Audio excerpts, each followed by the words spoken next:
Hello everyone, welcome back to my channel YSK legal awareness. నేను మీ Shailaja advocate. మీ తదనంతరం మీ పిల్లలు ఏ ఇబ్బంది పడకుండా మీ ఆస్తుల్ని పంచుకోవాలన్నా, బ్యాంక్ అకౌంట్స్ని యూజ్ చేసుకోవాలన్నా కొన్ని టిప్స్ ఉన్నాయండి, ఫాలో కండి. ఈ ప్రాబ్లమ్స్ రాకుండా, ఫ్రీజ్ అయిపోకుండా అకౌంట్స్ అవన్నీ నేను కొన్ని టిప్స్ చెప్తున్నానండి. అవి ఫాలో అయితే మీ పిల్లలు, కొడుకు కోడలైనా, కూతురు అల్లుడైనా, మనవాళ్ళు మనవరాళ్ళైనా మీ తదనంతరం మీ ఆస్తిని, బ్యాంక్ అకౌంట్స్ని ఈజీగా యూజ్ చేసుకోగలుగుతారు. Point number 1, bank account already ఉంటే కనుక దానికి ఒక లెటర్ రాయండి. బెనిఫిషియరీ పేరు, నామినీ పేరు మెన్షన్ చేస్తూ ఒక లెటర్ రాసి ఇవ్వండి. లేదు ఆల్రెడీ ఉన్న వాటికి ఇలా చేయండి.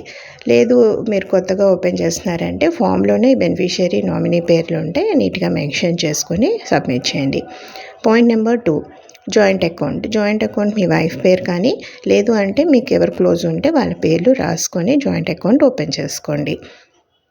అలాగే విల్ డీడే వ్యాలిడిటీ ఎక్కువ ఉంటుందండి. నేను పాత వీడియోలో రిజిస్టర్ అయినా అవ్వకపోయినా పర్లేదన్నాను, కానీ మా క్లయింట్కి కొంచెం ప్రాబ్లం అయింది. కొన్ని బ్యాంక్స్ యాక్సెప్ట్ చేయట్లేదండి విల్ డీడ్స్ని. రిజిస్టర్ కాకపోతే అవి వ్యాలిడిటీ లేదని చెప్తున్నారు. సో విల్ డీడ్ని రిజిస్టర్ చేయించుకోండి మీరు ఉన్నప్పుడే.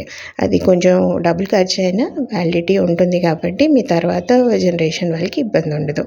అలాగే మీరు ఏమీ రాయకుండా, ఏమీ చేయకుండా చనిపోతే మటుకు మీ పిల్లలు సక్సెషన్ యాక్ట్ ప్రకారం కోర్టుకి వెళ్ళి ఈ సెక్షన్ ప్రకారం తెచ్చుకోవాల్సి వస్తుంది. కోర్టు ఫీ కట్టుకోవడం, లాయర్ల చుట్టూ తిరగడం, ఇవన్నీ ప్రాబ్లమ్స్ ఫేస్ చేయాల్సి వస్తుంది. ఈ టిప్స్ ఫాలో అయ్యారంటే మీకు ఏ ఇబ్బంది ఉండదు. అదండి ఇవాళ video. Thanks for watching my channel. Like చేయండి, షేర్ చేయండి, సబ్స్క్రైబ్ చేయండి, బెల్ ఐకాన్ని కూడా ప్రెస్ చేయండి, కామెంట్ చేయండి.